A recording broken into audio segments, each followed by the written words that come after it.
नमस्कार मित्रों, जितेंद्र पटेल, श्रीमती एम के पटेल हाईस्कूल गोजारिया। मित्रों, आजना आ विडियो ट्यूटोरियल अंदर आपणे धोरण 10 प्रकरण नंबर 3 द्विचल सुरेख समीकरण युग्म नो मित्रों आज आपणे अभ्यास करीशुं। द्विचल शब्द ने पकड़वानो छे मित्रों। सुरेख समीकरण युग्म, समीकरण अने युग्म समझो मित्रों। द्विचल सुरेख समीकरण युग्म आ प्रकरणनो मित्रों आज आपणे अभ्यास करवानो छे। प्रकरण मुख्यत्वे मित्रों बे भागनी अंदर वेचायेलुं छे।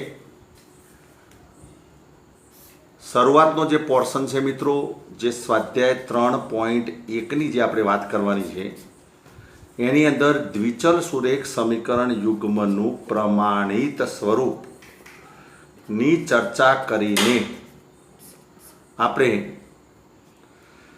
जुदी जुदी परिस्थितिनी अंदर जे पण कूट प्रश्न टाइप मित्रों जे रकम आपेली होय, जुदी जुदी परिस्थिति मुजब जे कूट प्रश्न એટલે કે પઝલ ટાઈપ જે રકમ આપી હોય રકમ પરથી સમીકરણ બનાવતા મિત્રો શીખીશું। સમીકરણ બનાવતા સમજીશું અને આ સમીકરણનું મિત્રો બૈજિક સ્વરૂપ અને ભૌમિતિક સ્વરૂપ આપણે બતાવી શકીએ છીએ। તો એ ચર્ચા છે મિત્રો સ્વાધ્યાય 3.1 ની અંદર આ કન્સેપ્ટ છે। आज प्रकरणનો જે બીજો વિભાગ છે, આપણે વિભાગ પાડ્યા છે ચોપડીની અંદર, આવા કોઈ સેક્શન પાડેલા નથી। આ તો પ્રકરણને સરળતાથી સમજવા માટે મિત્રો આપણે આ રીતે ચર્ચા કરીએ છીએ। એટલે પાછા તમે પાઠ્યપુસ્તકમાં જુઓ કે સાહેબ કહેતા હતા કે અંદર વિભાગ આપ્યા છે પણ આમાં તો કોઈ વિભાગ દેખાતા નથી, એવું ના થવું જોઈએ મિત્રો। કારણ કે કોઈ પણ સમસ્યા હોય ને મિત્રો, તો એ સમસ્યાને જો તમે નાના પાયા ઉપર એને ડિવાઈડ કરી નાખો, એનું ચોક્કસ પ્લાનિંગ કરો તો સમસ્યાને તમે સરળતાથી સોલ્વ કરી શકો છો। આ મારા અનુભવના અંતે મિત્રો હું કહું છું। અને એટલા માટે જ અંગ્રેજીમાં એક કહેવત છે કે well planning is half success. Well planning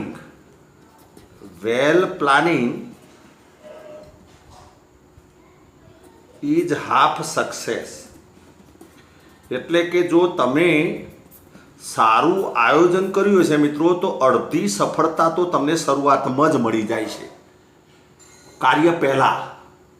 well planning is half success એટલે આપણે પ્રકરણનો ઢાંચો સમજવા માટે પ્રયત્ન કરીએ છીએ। ઘણી વખત શું થાય છે, આખું પ્રકરણ ભણ્યા પછી પણ ખબર ના પડે કે આપણે શું ભણ્યા છીએ, પરંતુ અહીં આપણે શું કરવા જઈએ છીએ કે પ્રકરણમાં શું ભણવાનું છે એ પહેલાં આપણે સમજી લઈએ છીએ મિત્રો। તો આ પ્રકરણની અંદર શરૂઆતમાં આપણે દ્વિચલ સુરેખ સમીકરણનું પ્રમાણિત સ્વરૂપ સમજીશું અને એના આધારે સ્વાધ્યાય 3.1 ની ચર્ચા કરીશું આ વિડીયોની અંદર, આજના વિડીયોની અંદર। એના પછી મિત્રો વિભાગ બીની અંદર અહીં જે દ્વિચલ સુરેખ સમીકરણ યુગ્મ તમે જે બનાવશો, સમીકરણ બનાવશો કૂટ પ્રશ્ન ઉપરથી, અથવા તમને સીધે સીધા સમીકરણ આપેલા હશે તો એ સમીકરણને ઉકેલવા માટેની જુદી જુદી રીતો છે મિત્રો। ઉકેલવા માટેની રીતો, સમીકરણનો ઉકેલ શોધવા માટેની જુદી જુદી રીતો છે। એમાં એક રીત છે આલેખની રીત, ગ્રાફ મેથડ કહેવામાં આવે છે જેને, આલેખની રીત। બીજી રીત આપી છે મિત્રો, એનું નામ છે આદેશની રીત। ત્રીજી રીતનું નામ છે લોપની રીત। ત્રીજી રીત છે એનું નામ છે લોપની રીત। અને જે ચોથી રીત છે એનું નામ છે ચોકડી ગુણાકારની રીત। ચોકડી ગુણાકારની રીત અથવા એનું બીજું નામ છે ક્રેમરની પદ્ધતિ। ક્રેમરની રીત અથવા ચોકડી ગુણાકારની રીત। તો આ ચાર રીતનો અભ્યાસ આપણે કરવાનો છે જુદા જુદા સ્વાધ્યાયની અંદર। દાખલા કે સ્વાધ્યાય 3.2 છે તો જેની અંદર આલેખની રીત આપેલી છે, એ જ રીતે સ્વાધ્યાય 3.3 ની અંદર આદેશની રીત આપી છે, સ્વાધ્યાય 3.4 ની અંદર લોપની રીત આપેલી છે, એના પછી ચોકડી ગુણાકારની રીત આપેલી છે। એટલે દરેક રીતનું ઇન્ડિવિડ્યુઅલ સ્વાધ્યાય આપેલું છે અલગ અલગ પ્રકારનું મિત્રો। તો આ રીતે આખા પ્રકરણનો ઢાંચો છે. ઓકે, હવે આ પ્રકરણમાંથી ખાસ કરીને ધોરણ 10ની અંદર સમીકરણને ઉકેલવા માટેનો કમ્પલસરી એક કૂટ પ્રશ્ન મિત્રો પૂછાતો હોય છે, અને એના માટે મોટાભાગના સ્ટુડન્ટ્સ ચોકડી ગુણાકારની રીત અને લોપની રીત, આ રીત નંબર જે 3 અને 4 બતાવી છે, લોપની રીત અને ચોકડી ગુણાકારની રીતે કૂટ પ્રશ્નને મિત્રો ઉકેલતા હોઈએ છીએ. આલેખની રીતે પણ એને ઉકેલી શકાય, આદેશની રીતે પણ ઉકેલી શકાય. બરાબર, કોઈ પણ રીતે તમે પ્રશ્નને ઉકેલશો તો જવાબમાં કોઈ ફેર પડતો નથી મિત્રો. હવે વાત કરીએ દ્વિચલ સુરેખ સમીકરણ યુગ્મ એટલે ઢાંચા નંબર 1 સેક્શન નંબર A ની આજે આપણે ચર્ચા કરીશું મિત્રો, અને એના પછી જુદી જુદી રીતોની આપણે ચર્ચા કરીશું. પ્રકરણ ખૂબ જ મજા આવે એવું પ્રકરણ છે મિત્રો, પરીક્ષા માટે પણ ખૂબ અગત્યનું પ્રકરણ છે. હવે આપણે વાત કરીએ છીએ કે દ્વિચલ સુરેખ સમીકરણ. તો ખાસ યાદ રાખો મિત્રો કે A, B અને C વાસ્તવિક સંખ્યાઓ છે. સપોઝ A, B, C વાસ્તવિક સંખ્યાઓ છે. વાસ્તવિક સંખ્યાઓ છે એટલે વાસ્તવિક સંખ્યાગણ આરમાંથી તમે કોઈ પણ સંખ્યા લઈ શકો. ધન, ઋણ, ધન પૂર્ણાંક, ઋણ પૂર્ણાંક, ધન અપૂર્ણાંક, ઋણ અપૂર્ણાંક, સમય, અસમય, કોઈ પણ સંખ્યા તમે વાસ્તવિક સંખ્યાગણમાંથી લઈ શકો છો. તો A, B, C વાસ્તવિક સંખ્યાઓ છે. A અને B એક સાથે શૂન્ય નથી. આ શબ્દ બહુ મહત્વનો છે. A અને B એક સાથે શૂન્ય નથી. તો AX વત્તા BY વત્તા C બરાબર 0 ને સમજો. AX વત્તા BY વત્તા C બરાબર 0 ને ચલ X અને ચલ Y માં, કારણ કે બે ચલ આપ્યા છે, તમે જુઓ ચલ બે આપ્યા છે X અને Y, તો ચલ X અને ચલ Y માં દ્વિચલ સુરેખ સમીકરણ કહે છે, અથવા દ્વિચલ સુરેખ સમીકરણનું પ્રમાણિત સ્વરૂપ કહે છે. આ બરાબર મિત્રો તમારે યાદ રાખવાનું છે કે દ્વિચલ સુરેખ સમીકરણનું પ્રમાણિત સ્વરૂપ. તો AX વત્તા BY વત્તા C બરાબર 0 જો A અને B એક સાથે શૂન્ય નથી. એના બીજા શબ્દોમાં લખવું તો તમે લખી શકો કે AX વત્તા BY વત્તા C બરાબર 0 જો A સ્ક્વેર વત્તા B square not equal to 0. આનો મતલબ થાય છે કે A અને B એકી સાથે શૂન્ય નથી. તો આ મિત્રો દ્વિચલ સુરેખ સમીકરણનું પ્રમાણિત સ્વરૂપ છે. હવે હું ઉદાહરણ લખું તો તમે સરળતાથી સમજી શકો છો. દાખલા તરીકે તમને એમ કે દ્વિચલ સુરેખ સમીકરણનું એક ઉદાહરણ આપો તો એ લખી શકીએ 2x વત્તા 3y વત્તા 5 બરાબર 0. કોઈ કે મારે લખવું છે 4x વત્તા 8y ઓછા 3 બરાબર 0. અસંખ્ય ઉદાહરણો લઈ શકો મિત્રો. એટલા માટે અસંખ્ય ઉદાહરણો લઈ શકો કે A, B અને C માંથી વાસ્તવિક સંખ્યાઓ તમે અનંત સંખ્યાઓ છે, એટલા માટે તમે દ્વિચલ સુરેખ સમીકરણના અસંખ્ય ઉદાહરણો લઈ શકો. તો તમારે હાલના સંજોગોની અંદર તમારે આ પરિણામ મિત્રો યાદ રાખવાનું છે કે દ્વિચલ, અહીં તમે જુઓ દ્વિચલ સુરેખ સમીકરણ એટલા માટે કહેવામાં આવે છે કે બે ચલ આવ્યા છે, એક ચલ X, બીજો ચલ Y. બે ચલ આવેલા છે, બંનેનો ઘાતાંક મિત્રો તમે જુઓ એક ઘાતાંક આપેલો છે. બીજી વસ્તુ Xની સાથે જે સહગુણક છે એને આપણે A કહીશું, Yની સાથે સહગુણક છે એને આપણે B કહીશું, વત્તા C બરાબર 0 સ્વરૂપ આપેલું છે, એટલે મિત્રો સમીકરણ કહેવામાં આવે છે.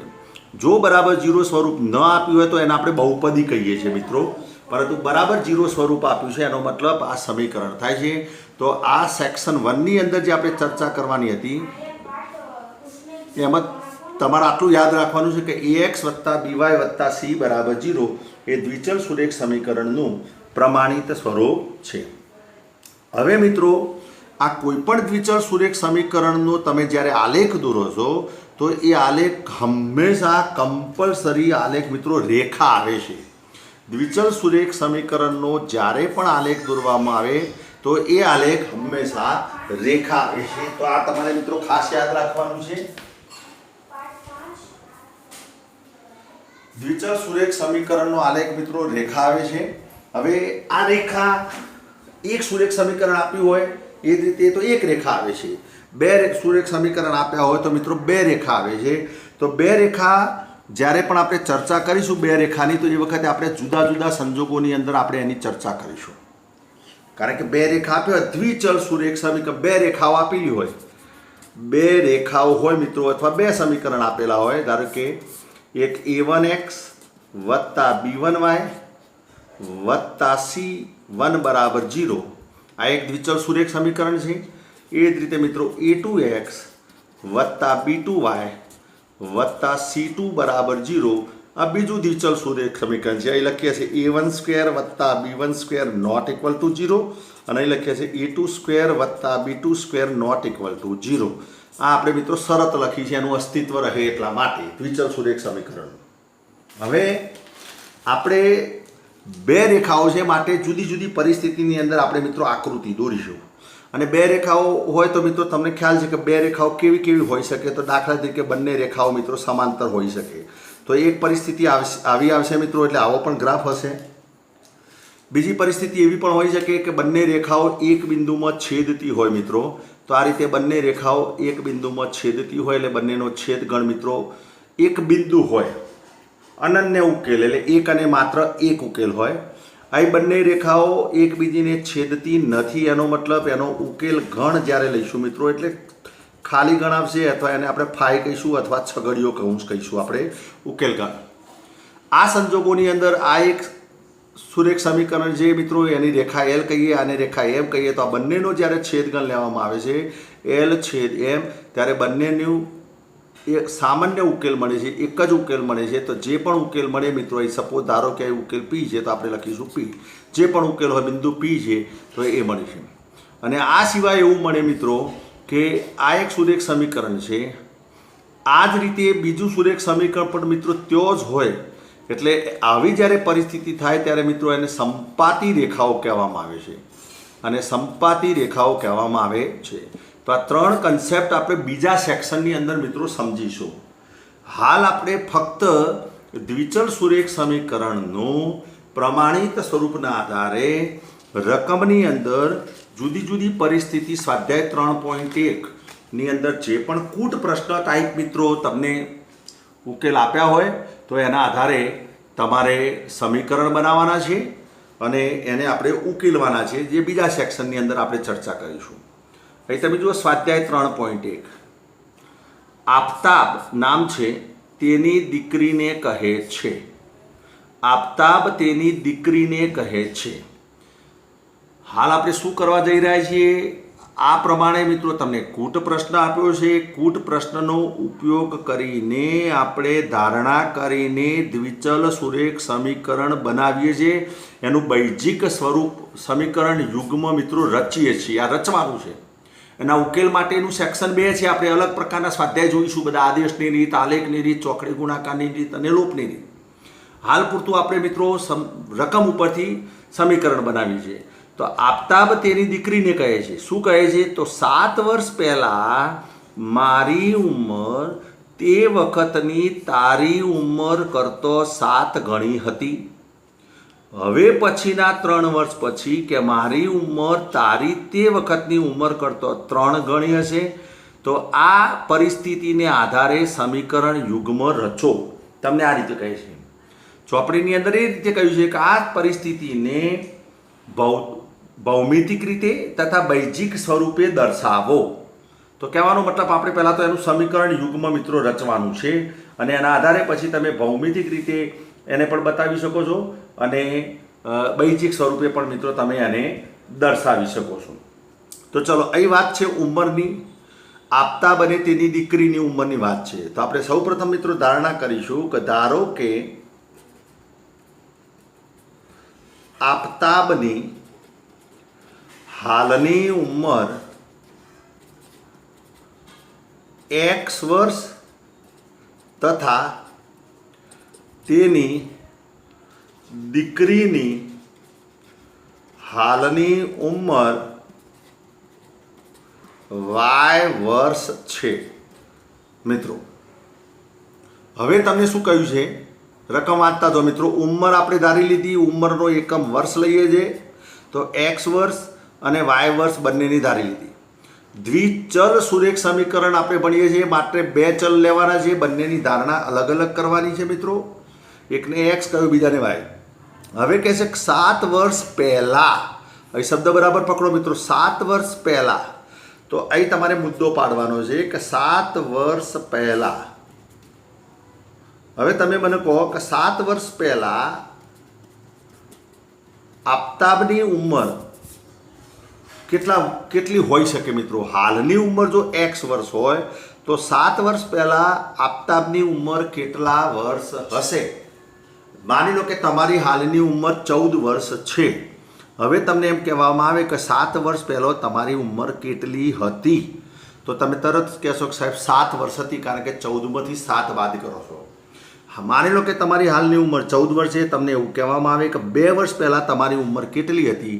તો તરત જ કહેશો સાહેબ મારી ઉંમર 12 વર્ષ હતી. કેવી રીતે તમને ખબર પડી? તો તમે 2 વર્ષ બાદ કર્યા છે. તો આફતાબની હાલની ઉંમર x વર્ષ છે. વિધાન આપ્યું છે કે 7 વર્ષ પહેલાં, તો આપણે લખીશું કે 7 વર્ષ પહેલાં આફતાબની ઉંમર બરાબર x ઓછા 7 વર્ષ અને તેની દીકરીની ઉંમર બરાબર y ઓછા 7 વર્ષ.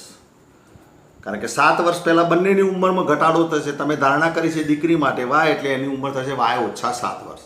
ઓકે, હવે રકમ વાંચો કે 7 વર્ષ પહેલાં એટલે જે નવી ઉંમર મળી મિત્રો, મારી ઉંમર એટલે કોની? આફતાબની ઉંમર, તે વખતની તારી ઉંમર એટલે દીકરીની ઉંમર y ઓછા 7 વર્ષ. અહીં તમે કૌંસમાં લખી શકો આ રીતે, કરતો 7 ગણી હતી. તો હવે તમારે લખવાનું રકમ મુજબ.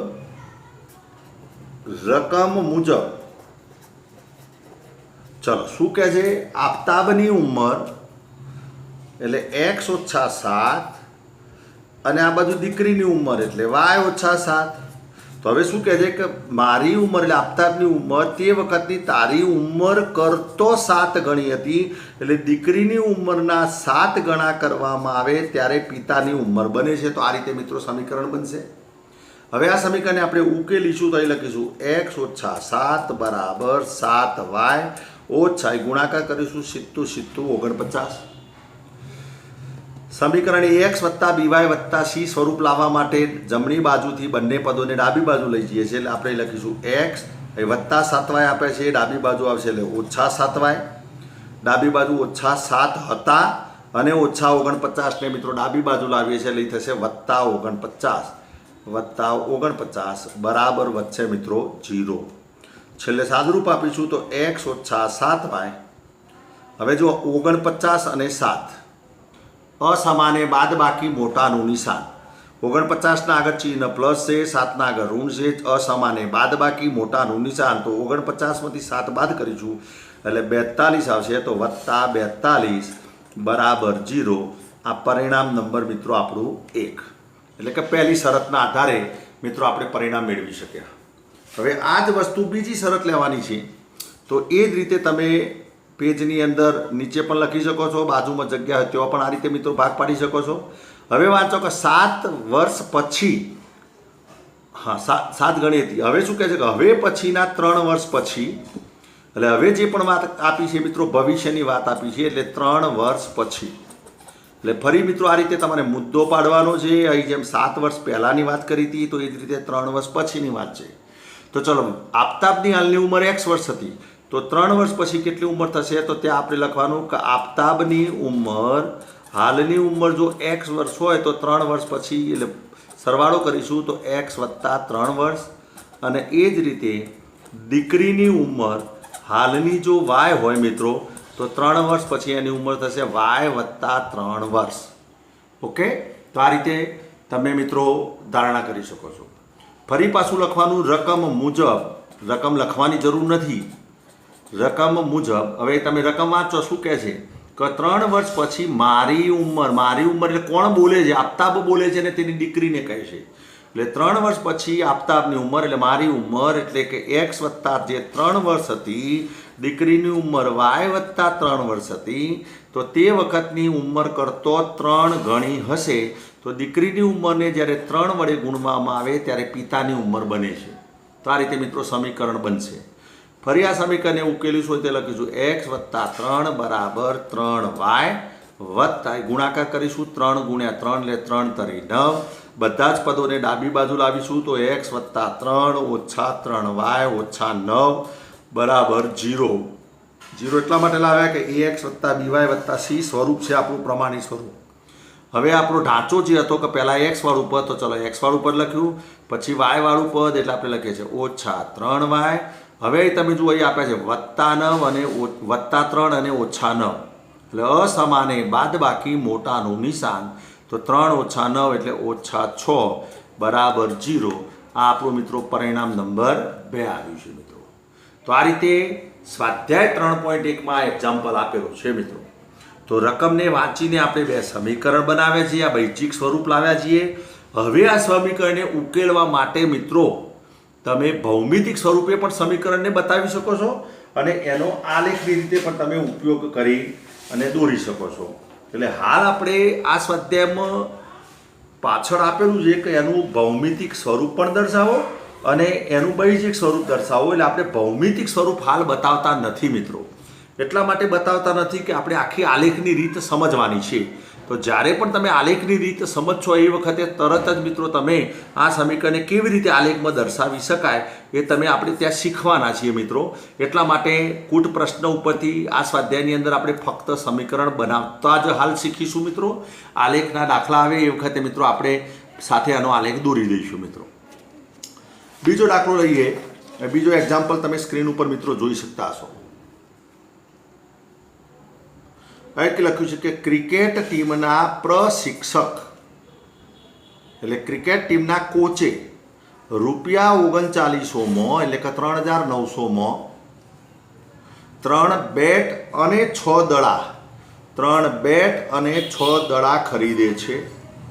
પછી તે બીજું તે જ પ્રકારનું 1 બેટ અને 3 દડા ₹1300 ખરીદે છે. તો આ પરિસ્થિતિને બૈજિક તથા ભૌમિતિક રીતે દર્શાવો. આ રીતે મિત્રો તમને વાત કરેલી છે. આપણે પરિસ્થિતિને બૈજિક અને ભૌમિતિક રીતે તો દર્શાવી છે, પણ હાલ આપણે ભૌમિતિક રીતે આલેખ સ્વરૂપે એને બતાવતા નથી. ફરી હું બોલું છું, એ આપણે એક્ઝામ્પલ્સ ગણીશું જ્યારે આલેખના, એ વખતે મિત્રો આ કન્સેપ્ટ આપણો ત્યાં સરળતાથી ક્લિયર થશે મિત્રો. એટલે હાલ પૂરતા આપણે રકમ ઉપરથી 2 સમીકરણ કેવી રીતે બનાવી શકાય એ ઢાંચો જ મિત્રો આપણે સમજીએ છીએ. ચલો અહીં વાત કરી છે બેટ અને દડાની ખરીદવાની વાત છે. બેટ ખરીદવામાં આવે છે, દડા ખરીદવામાં આવે છે અને બંનેની કિંમતની વાત છે. તો આપણે ધારણા કરીશું કે ધારો કે એક બેટની કિંમત બરાબર x રૂપિયા તથા એક દડાની કિંમત બરાબર y રૂપિયા. એકમ ખાસ લખવાનો છે, કિલોમીટર એકમ ના આવે. કિંમતની વાત કરી છે એટલે રૂપિયા આવે મિત્રો. તો ચલો ઓકે. હવે રકમ મુજબ રકમ વાંચતા જવાનું છે, સમીકરણ બનાવતા જવાનું છે.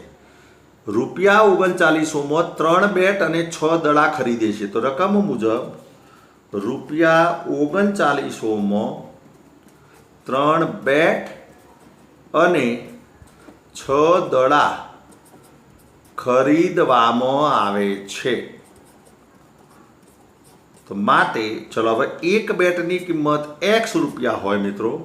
તો ધારો કે હું 3 બેટ લઉં તો એની કિંમત કેટલી થાય? સામાન્ય સંજોગો સામાન્ય છે મિત્રો. 5મા 6ઠામાં તમે શીખેલા છો કે એક પેનની કિંમત 5 રૂપિયા, તો 2 પેનની કિંમત તરત જ તમે કહેશો કે 2 × 5 રૂપિયા એટલે 10 રૂપિયા. 3 પેનની કિંમત તો 3 × 5 રૂપિયા. તો એક બેટની કિંમત x રૂપિયા, તો 3 બેટની કિંમત થશે મિત્રો 3x રૂપિયા. એ જ રીતે એક દડાની કિંમત y રૂપિયા, તો 6 દડાની કિંમત મિત્રો થશે 6y રૂપિયા. હવે શું કહે છે કે 3 બેટ અને 6 દડાના કુલ 3900 રૂપિયા આપવામાં આવે છે. એટલે કુલ આપવામાં આવે છે એટલે આપણે પ્લસ કરીશું અને બરાબર અહીં લખીશું મિત્રો 3900. ઓકે. તો આ આપણું મિત્રો સમીકરણ બન્યું છે. અને હજુ માની લો કે તમે કોઈ ભાગાકાર કરી શકતા હોય તો ભાગાકાર કરીને સમીકરણને નાના સ્વરૂપમાં મૂકી શકાય છે. દાખલે કહી જાઓ તમે 3 આવે છે, આ 6ની અંદર પણ 3 × 2 લખી શકાય અને આની અંદર પણ 13 તરી 39 એ રીતે લખી શકાય. તો હું સમીકરણને 3 વડે ભાગું તો x + 3 × 6y એટલે 2 બરાબર 3 એકા 3, 3 તરી 9 એટલે 1300. તો આ મિત્રો આપણું સમીકરણ નંબર 1 આવ્યું છે પહેલી શરતના આધારે. ઓકે, હવે આપણે બીજી શરત લખીએ છીએ મિત્રો. રકમ વાંચો આગળ એ જ રીતે. તો હવે આપણે લખીએ છીએ કે શરત 2 મુજબ અથવા રકમ મુજબ શરત મુજબ. ચલો આગળ શું વાત કરી છે કે એક બેટ તથા 3 દડા રૂપિયા 1300 ખરીદવામાં આવે છે. તો આગળ લખે છે કે રૂપિયા 1300 એક બેટ તથા 3 દડા મળે છે. તો માટે ચલો એક બેટની કિંમત x રૂપિયા હતી તો x વત્તા 3 દડા છે, એક દડાની કિંમત y હતી તો 3 દડાની મિત્રો 3y અને બરાબર થશે મિત્રો 1300 રૂપિયા. તો આ સમીકરણ નંબર 2 મિત્રો. તો આ રીતે મિત્રો 2 સમીકરણ આપણે બનાવવાના છે. હવે આ જે 2 સમીકરણ મળ્યા એને આપણે બૈજિક સ્વરૂપે ગોઠવ્યા. હવે એને ભૌમિતિક સ્વરૂપે દર્શાવી શકાય અને એને દર્શાવવા માટે આપણે સમીકરણ 1 લેવાનું છે. એમાં એક્સની જુદી જુદી કિંમતો મૂકીને મિત્રો વાયની કિંમત મેળવવાની છે. એ જ રીતે સમીકરણ 2 લેવાનું છે. એમાં એક્સની જુદી જુદી કિંમત મૂકીને વાયની કિંમત લેવાની છે. અને આ બંને સમીકરણો જે બન્યા છે એનો આલેખ દોરવાનો છે મિત્રો. અને જે આલેખ દોરવામાં આવે એને કહેવાય ભૌમિતિક સ્વરૂપ મિત્રો.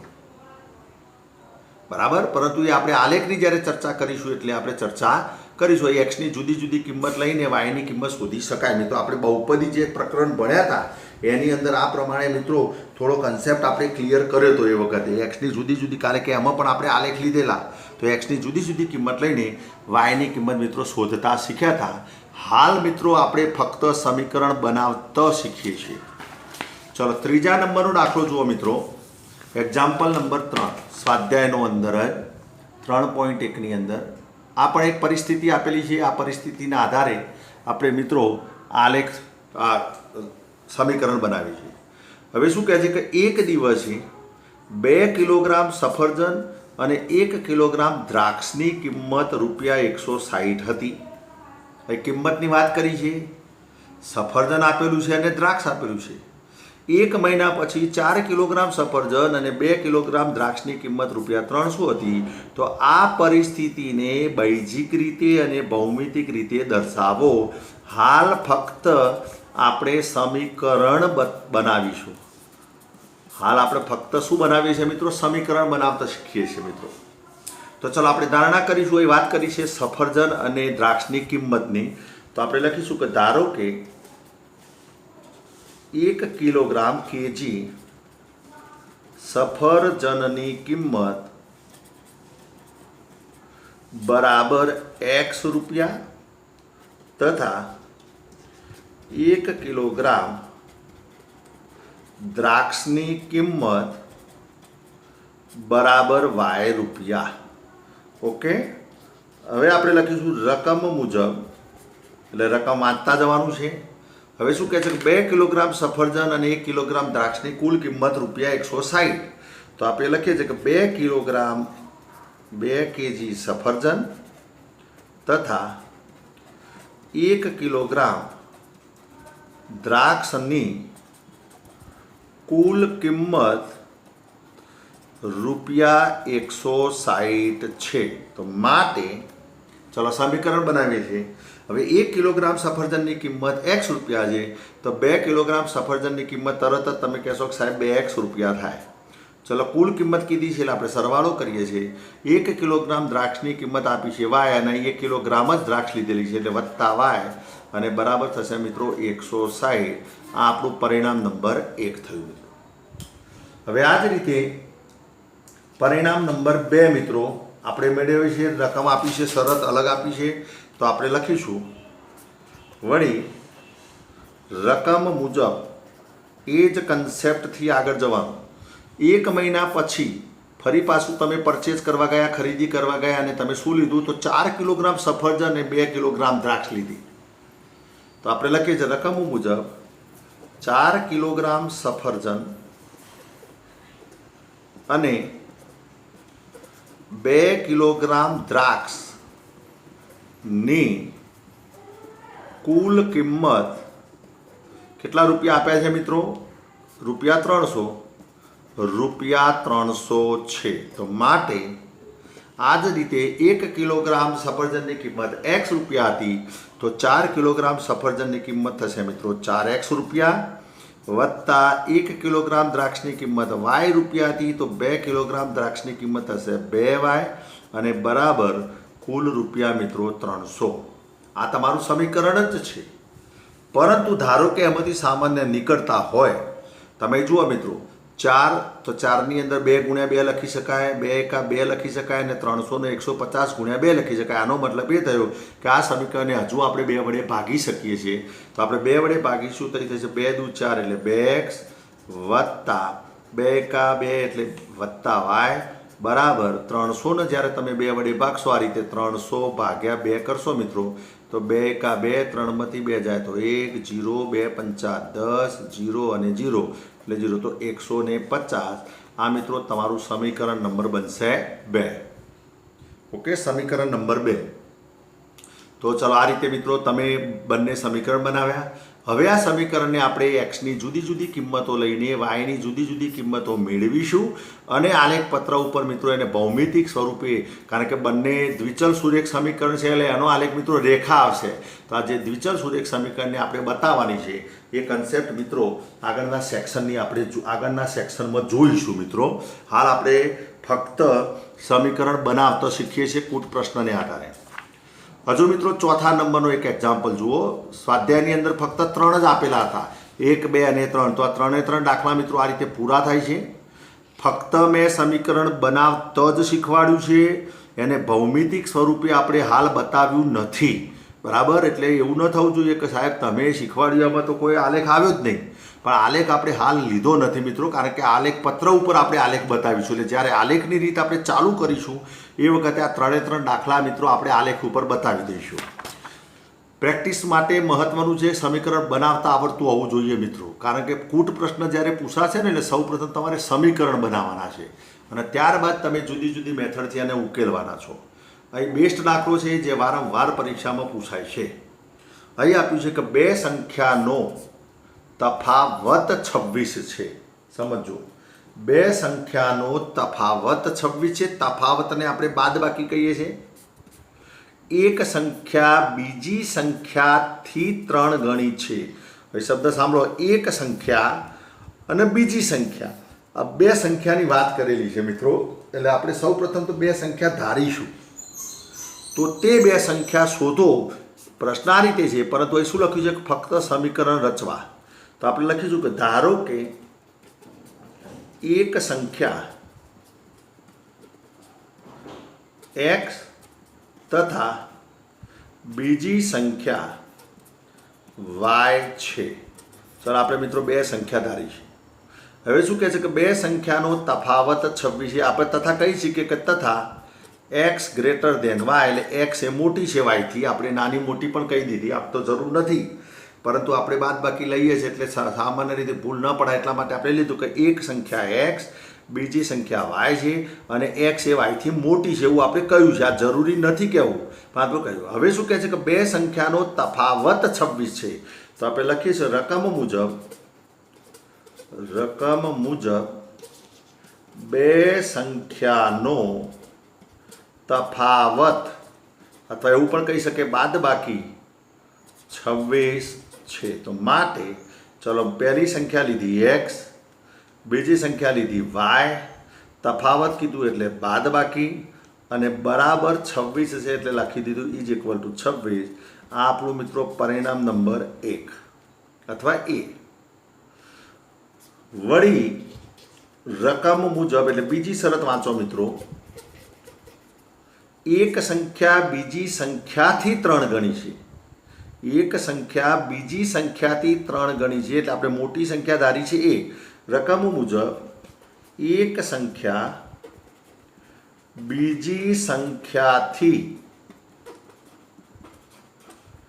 3 ગણી છે. તો માટે એક સંખ્યા એટલે મિત્રો x, બીજી સંખ્યા એટલે મિત્રો y, બીજી સંખ્યાના 3 ગણા કરવામાં આવે ત્યારે પહેલી સંખ્યા બને છે. તો x બરાબર 3y. હવે આપણે દ્વિચલ સુરેખ સમીકરણનું પ્રમાણિત સ્વરૂપ મિત્રો આ રીતે હતું એક્સ વત્તા બીવાય વત્તા સી બરાબર 0. આ દ્વિચલ સુરેખ સમીકરણનું મિત્રો પ્રમાણિત સ્વરૂપ છે. એટલે જમણી બાજુ જે પદ આપ્યું છે એને મિત્રો આ રીતે ડાબી બાજુ લઈ જઈશું તો એ લખીશું એક્સ વત્તા 3y ડાબી બાજુ લઈ જઈશું એટલે ઓછા 3y બરાબર 0. આ આપણું મિત્રો પરિણામ નંબર 2 અથવા પરિણામ નંબર બી છે મિત્રો. તો ફક્ત સમીકરણ રચો તો આપણે મિત્રો આ રીતે સમીકરણ એ અને સમીકરણ બીની રચના કરી. હવે કહે છે બે સંખ્યા શોધો તો એ આપણે બીજા વિભાગની અંદર એને આલેખની રીતે અથવા આદેશની રીતે અથવા લોપની રીતે અથવા ચોકડી ગુણાકારની રીતે આ બંને સમીકરણને મિત્રો આપણે ઉકેલી શકીશું અને એના આધારે આપણે એક્સની કિંમત શોધીશું અને આપણે વાયની કિંમત શોધીશું મિત્રો. એટલે એક્સની કિંમત આવશે પ્રથમ સંખ્યા આવશે, વાયની કિંમત આવશે મિત્રો બીજી સંખ્યા આવશે. તો આ બીજો ભાગ મિત્રો આ રીતે તમે શોધી શકો. તો આ પણ મિત્રો દાખલામાં તમને સમીકરણ બનાવતા આવડ્યું હશે. હજુ આપણે પ્રેક્ટિસ થાય એટલા માટે મિત્રો અહીં એક બીજો એક્ઝામ્પલ લઈએ છીએ. અહીં આપ્યું છે બે પૂરક કોણો પૈકી પૂરક કોણની વાત આવી મિત્રો. હવે પહેલાં તો પૂરક કોણ કેનો કહેવાય આ કન્સેપ્ટ સમજવો પડે. આ દાખલામાં પૂરક કોણ આપ્યો છે. કદાચ કોઈ દાખલો એવો હોય એમાં કોટી કોણ પણ આપેલો હોય. કોઈ દાખલામાં મિત્રો તમને કોટી કોણ પણ આપેલો હોય તો એ પણ આપણે સમજી લઈએ. પૂરક કોણ કોને કહેવાય? બે ખૂણાના માપનો સરવાળો 180 થાય. બે ખૂણાના માપનો સરવાળો 180 થાય તો તે બંને ખૂણા એકબીજાના પૂરક કોણ કહેવાય છે મિત્રો. એટલે કે માની લો કે એક ખૂણો 20ના માપનો હોય તો બીજો ખૂણો મિત્રો 180માંથી 20 બાદ કરીશું એટલે 160નો હોય. હવે આ બંનેનો સરવાળો કરો, એક 20નો છે બીજો 160નો છે તો બંનેનો સરવાળો 180 થાય છે. તો એનો મતલબ કે આ બંને ખૂણા એકબીજાના પૂરક કોણ કહેવાય છે મિત્રો. કોટી કોણ માટે આપણે 90માંથી બાદ કરીશું કે એક ખૂણો 20નો હોય તો 20નો કોટી કોણ કેટલો થશે મિત્રો? 70 થશે, કારણ કે બંનેનો સરવાળો કેટલો થાય છે મિત્રો? 90 થાય છે. તો આ પૂરક કોણનો સરવાળો મિત્રો 180 થાય છે. આ કન્સેપ્ટ તમારે યાદ રાખવાનો છે. આગળ તમે ભણેલા છો મિત્રો વ્યાખ્યા. હવે શું કહે છે કે બે પૂરક કોણો પૈકી મોટો ખૂણો નાના ખૂણા કરતો 18 મોટો હોય તો તે પૂરક કોણો શોધો. તો ચલો પહેલાં તો બંને ખૂણા ધારી લઈશું કે ધારો કે મોટો ખૂણો બરાબર x અંશ તથા નાનો ખૂણો બરાબર y અંશ છે. ચલો ઓકે. હવે બંને ખૂણા કેવા છે? એકબીજાના પૂરક કોણ છે. આ શબ્દ સમજો, બે પૂરક કોણો. હવે લખીશું કે બંને ખૂણા એકબીજાના પૂરક કોણ છે. તો માટે પહેલા ખૂણો x વત્તા બીજો ખૂણો y બંનેનો સરવાળો થશે મિત્રો 180. આ આપણું મિત્રો સમીકરણ નંબર 1 થયું છે. આ દાખલામાં વિદ્યાર્થીઓ ભૂલો ક્યાં કરે છે? સમીકરણ એક જ બનાવીને આવે છે અને કહે છે કે બીજી શરત જ આપી નથી. એ વાંચે છે એટલે શું કરે છે કે બે પૂરક કોણો પૈકી મોટો ખૂણો એ નાના ખૂણા કરતો 18 મોટો હોય તો તે કે પૂરક કોણો શોધો એટલે તરત કહે છે કે સાહેબ બીજું સમીકરણ ક્યાંથી લાવવાનું? તો બીજું સમીકરણ મિત્રો અહીં આપેલું છે કે બંને ખૂણા એકબીજાના પૂરક કોણ છે. એનો મતલબ બંનેનો સરવાળો 180 થાય છે. આ મિત્રો શરતના આધારે તમારે બીજું સમીકરણ બનાવવાનું છે. હવે આપ્યું છે કે મોટો ખૂણો નાના ખૂણા કરતો 18 મોટો હોય તો શરત મુજબ મોટો ખૂણો બરાબર નાનો ખૂણો. અહીં તો મોટો ખૂણો એ નાના ખૂણા કરતો 18 મોટો. એનો મતલબ નાના ખૂણાની અંદર તમે 18 ઉમેરો વત્તા કરો ત્યારે મિત્રો મોટો ખૂણો બને છે. બરાબર. તો શરત મુજબ મોટો ખૂણો બરાબર નાનો ખૂણો વત્તા 18. તો માટે મોટો ખૂણો કયો લેવો છે મિત્રો? x બરાબર નાનો ખૂણો y અને વત્તા 18. બધાને મિત્રો ડાબી બાજુ લાવીશું. x ઓછા y ઓછા 18 બરાબર 0. આ આપણું મિત્રો સમીકરણ નંબર 2 બને છે. તો આ રીતે મિત્રો બંને સમીકરણો તમે સરળતાથી બનાવી શકો છો. હજુ મિત્રો પ્રેક્ટિસ થાય એટલા માટે એક એક્ઝામ્પલ લઈ લઈએ છીએ મિત્રો. છેલ્લો એક્ઝામ્પલ લઈએ છીએ આમ તો સ્વાધ્યાય 3.1માં 3 જ એક્ઝામ્પલ આપ્યા છે, પરંતુ આપણે પ્રેક્ટિસ થાય એટલા માટે બીજા દાખલા પણ આની સાથે લીધા છે મિત્રો. ચલો અહીં લખ્યું છે ફક્ત સમીકરણ યુગ્મ રચો. એક લંબચોરસ બગીચો આપ્યો છે મિત્રો. આ રીતે એક લંબચોરસ બગીચો આપેલો છે. એનું નામ પણ આપી દઈએ ABC અને D. આ લંબચોરસ બગીચો છે મિત્રો. ઓકે, હવે શું કહે છે કે એક લંબચોરસ બગીચાની અર્ધ પરિમિતિ 36 મીટર છે. અર્ધ પરિમિતિ 36 મીટર છે. તેની લંબાઈ એ પહોળાઈ કરતો 4 મીટર વધુ છે. લંબાઈ એ પહોળાઈ કરતો 4 મીટર વધુ છે. એટલે એ વાત કરી છે મિત્રો લંબાઈની. ધારો કે લંબાઈ બરાબર x મીટર અને પહોળાઈ બરાબર y મીટર. આપણે ધારણા કરીએ છીએ તો આપણે સૌપ્રથમ શું કરીશું મિત્રો? આપણે ધારીશું કે ધારો કે લંબચોરસ બગીચાની લંબાઈ બરાબર x મીટર તથા પહોળાઈ બરાબર y મીટર. પહોળાઈ બરાબર y મીટર. હવે રકમ મુજબ હવે આપણે લખીએ છીએ કે રકમ મુજબ અર્ધ પરિમિતિ આપી છે 36, તો એ લખું છું અર્ધ પરિમિતિ બરાબર 36. હવે પ્રશ્ન આવ્યો કે પરિમિતિ કોને કહેવાય ને અર્ધ પરિમિતિ કોને કહેવાય? તો પરિમિતિ એટલે બધી બાજુનો સરવાળો અને અર્ધ પરિમિતિ એટલે પરિમિતિને 2 વડે ભાગવામાં આવે તો મિત્રો અર્ધ પરિમિતિ બને. તો પહેલાં તો મિત્રો આપણે પરિમિતિ લખી દઈએ છીએ આની. તો ચલો પરિમિતિ કઈ થશે? તો લંબચોરસની અંદર 2 લંબાઈ વત્તા 2 પહોળાઈ, એટલે કે લંબાઈ વત્તા પહોળાઈ વત્તા લંબાઈ સામેની બાજુ સામેની બાજુ સરખી હશે એટલે x મીટર લંબાઈ છે તો સામેની બાજુ પણ x મીટર થશે, y મીટર પહોળાઈ છે તો સામેની બાજુ પણ y મીટર થશે. એનો મતલબ 2 વખત લંબાઈ અને 2 વખત પહોળાઈ.